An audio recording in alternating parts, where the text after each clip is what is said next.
Welcome to the Castro Show.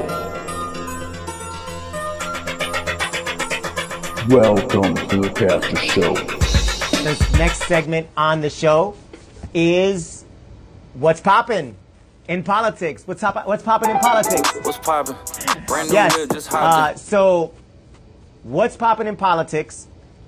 By now, you probably have already received, maybe even received your stimulus check. That's part of the American Rescue Plan that was passed by the Democrats, and only the Democrats, by the House of Representatives and the Senate, just February. And, or maybe it was early March. I'm trying to remember exactly when that was. Anyway, once they passed that, it really opened the doors for a lot of individuals to, get some aid, but also funds for cities, towns, states, to make sure that people don't get laid off and continue offering services to those who need it the most. So you probably got a check. Hopefully you did. If not, you know you're going to get some help indirectly. For those folks who are Spanish-speaking, en este momento me imagino que ya sabrán acerca del plan que se aprobó de parte de la Cámara de Representantes en los Estados Unidos y el Senado, dándonos asistencia a todas las personas que están necesitadas en estos momentos durante la cuarentena y durante lo que estamos viviendo en cuanto al COVID. Y eso sucedió gracias a los demócratas en el Senado y en la Cámara de Representantes. So this is what's going on now. This is what's happening. But I was listening to Representative Tim Ryan from the state of Ohio, who had a really interesting speech, and I'm sure people probably missed it, but I wanted to make sure that I echoed some of his sentiments. And so this is Representative Tim Ryan. Listen up. Time is recognized for 1 minute. Mr. Speaker, one of the earlier speakers said, this is the most dramatic change in labor law in 80 years. And I say, thank God. In the late 70s, a CEO made 35 times the worker. Today, it's 300 to 400 times the worker. And our friends on the other side running around with their hair on fire. Heaven forbid we pass something that's going to help the damn workers in the United States of America.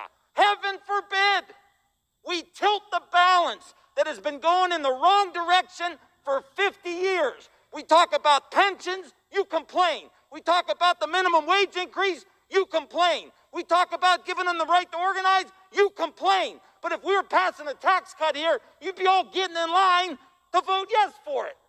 Now stop talking about Dr. Seuss and start working with us on behalf of the American workers. So look, I don't have a whole lot to add to that. I think he summed it up well. Bottom line is we're in a point in our history here in the United States, and those involved with the United States, those countries that are allies of the U.S., and we need to make sure that we're taking care of our people. The previous administration made sure they took care of the top 1%.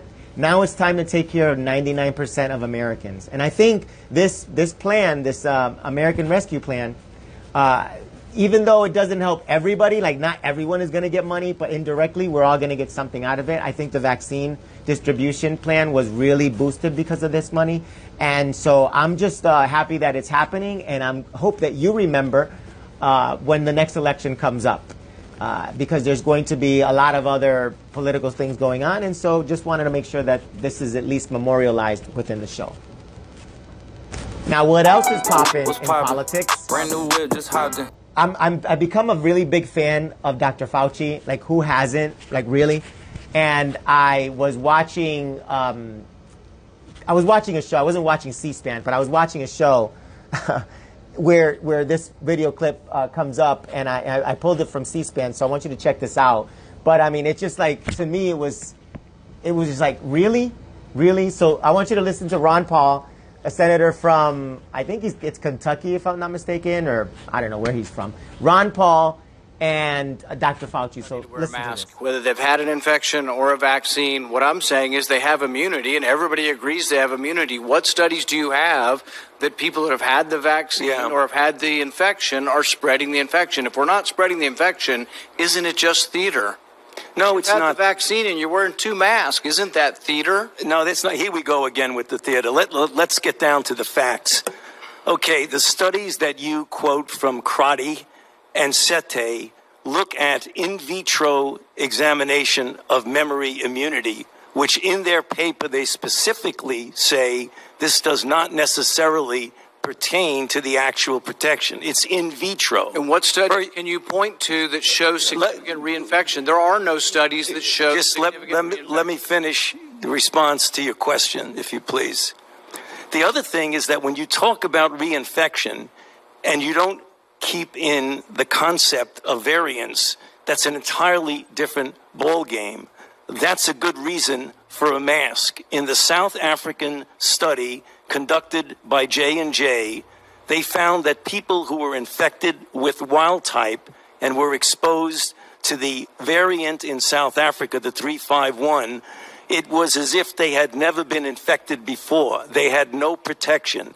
So when you talk about reinfection, you've got to make sure you're talking about wild type. I agree with you that you very likely would have protection from wild type for at least 6 months if you're infected. But we in our country now have variants that are circulating. So I'm not trying to say that people like Rand Paul doesn't have to, have beliefs that are different than mine or even different than Dr. Fauci, right? In terms of like masks. But science is science, right?